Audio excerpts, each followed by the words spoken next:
যেই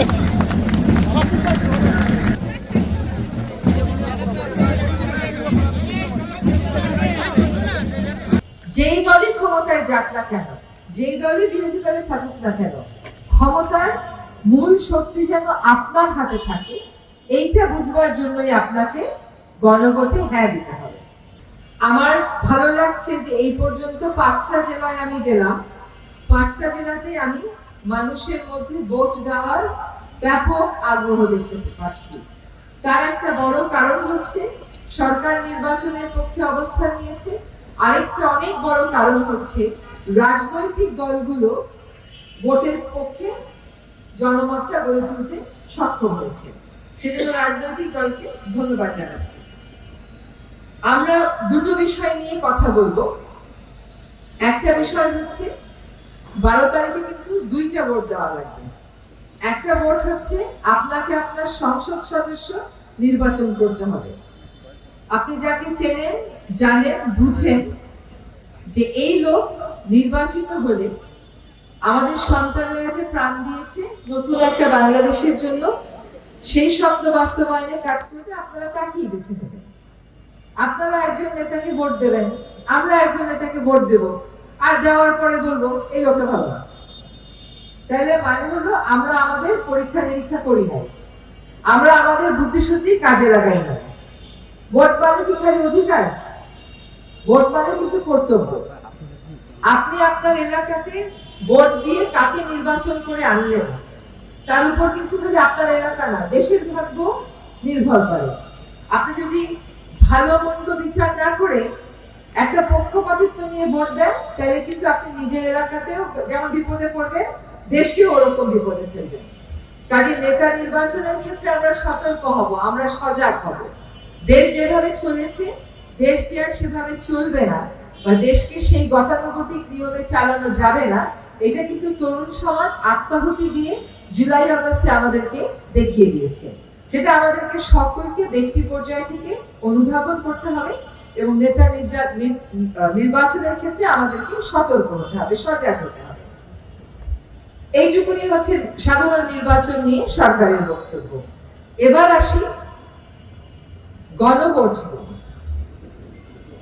কিছু কিছু পরিবর্তন সংবিধানে আনতে হবে, ক্ষমতার আয়োজনে আনতে হবে, যাতে করে সংবিধানে যে কথাটা লেখা আছে জনগণই হচ্ছে সকল ক্ষমতার উৎস, এই কথাটা বাস্তবে পরিণত হয়। আপনি কোনো সরকারি অফিসে গেলে স্যার বলতে বলতে জীবন শেষ হয়ে যায়, আধা দিন বসে থাকেন, দেখা দেয় না, পদ্ধতি করতে করতে অনেক সময় চলে যায়, মানুষের যে সেবাটা পাওয়া সেই সেবাটা মানুষ পায় না। প্রশাসক জনগণকে সেবা দেবে, জনপ্রতিনিধিরা আইন প্রণয়ন করবে, জনগণকে সেবা দেবে। এই যে পরিবর্তনটা আমরা দেশে আনতে চাই, এই পরিবর্তনটা যদি আমরা আনতে সত্যিকার অর্থেই চাই, তাহলে আমাদেরকে গণভোটে অংশ নিতে হবে এবং গণভোটে যে আমাদেরকে হ্যাঁতে সিল দিতে হবে। একটা কথা বলি, আপনার হয়তো কোনো রাজনৈতিক দলকে পছন্দ, আমার হয়তো আরেকজনকে পছন্দ, আরেকজনের হয়তো আরেকজনকে পছন্দ, তাতে কোনো বিবাদ নাই। গণভোটের সাথে তার কোনো সংঘর্ষ নাই। গণভোট আপনি দেশের স্বার্থে দেবেন। যেই দলই ক্ষমতায় যাক না কেন, যেই দলই বিরোধী দলে থাকুক না কেন, ক্ষমতার মূল শক্তি যেন আপনার হাতে থাকে, এইটা বুঝবার জন্যই আপনাকে গণভোটে হ্যাঁ দিতে হবে। অনেক কিছুই হয়তো অনেকের পছন্দ না, কিন্তু জাতির সাথে কোনটা ভালো এটা বুঝতে হবে। আমরা একজন পুতুল রাষ্ট্রপতি চাই না, আমরা একজন ক্ষমতায়িত রাষ্ট্রপতি চাই। আমরা চাই না আর কোন সরকার এসে বিচার বিভাগের কাছে বন্দুক রেখে জনগণের ভোটাধিকার হরণ করে যদি 4 মিনিটে সংবিধান সংশোধন করে দেন, ওইটা হলো তাৎক্ষণিক ক্ষমতার বহিঃপ্রকাশ। কিন্তু যদি জনগণের রাজনীতি করেন, তাইলে আর ভাইগা যাইতে হবে না, তাহলে দেশেই থাকতে পারবে না।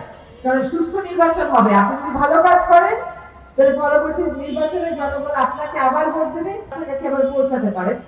ভুল সংশোধনের একটা সুযোগ সবাই পাবে, কিন্তু ভুল সংশোধনের সেই সুযোগটা দিতে গেলে রাষ্ট্রীয় আয়োজনে যে ব্যবস্থাটা থাকতে হয়, এই ব্যবস্থাটা সেই হ্যাঁ এবং হ্যাঁ এর মাধ্যমে আমরা আনতে পারি, যাতে করে আমি অতি দানবীয় হয়ে যেতে না পারি, যাতে করে আমি সবসময় বুঝি যে আমাকে জনগণ একটা দায়িত্বে বসাইছে, আমাকে কিন্তু ক্ষমতায় বসায় নাই। ওই দায়িত্বটা পালন করার জন্য যেটুকু ক্ষমতা আপনাকে সেইটুকু ক্ষমতাই দেওয়া হবে, কিন্তু ক্ষমতা পেয়ে যদি আপনি দানব হয়ে যান সেটা তো হতে পারে না। সেটা তো আসলে অমার্জনীয়, ক্ষমার অযোগ্য অপরাধ। এই ক্ষমার অযোগ্য অপরাধ যাতে কেউ করতে না পারে, সবাই যেন ভারসাম্যের মধ্যে থাকে, সেজন্যই আমাদেরকে ক্ষমতার আয়োজনে পরিবর্তন আনতে হবে। এবার তো অনেকেই প্রথমবার ভোট দেবেন। কি আশ্চর্য দেখেন, যাদের বয়স 38-40 তারাও এত বছর ভোট দিতে পারে না। যেখানে ভোট দেওয়ার বয়স হলো 18 হইলে আপনি গিয়ে ভোটটা দিয়ে আসতে পারেন, সেখানে আপনার বয়স 38 হয়ে গেছে, 39 হয়ে গেছে, 40 হয়ে গেছে, আপনি ভোট দিতে পারেন নাই, কারণ আপনার ভোটের কোনো মূল্য ছিল না। এই সমস্ত ভুল ক্ষমা করা যাবে না, এই সমস্ত ভুল ক্ষমার অযোগ্য ভুল।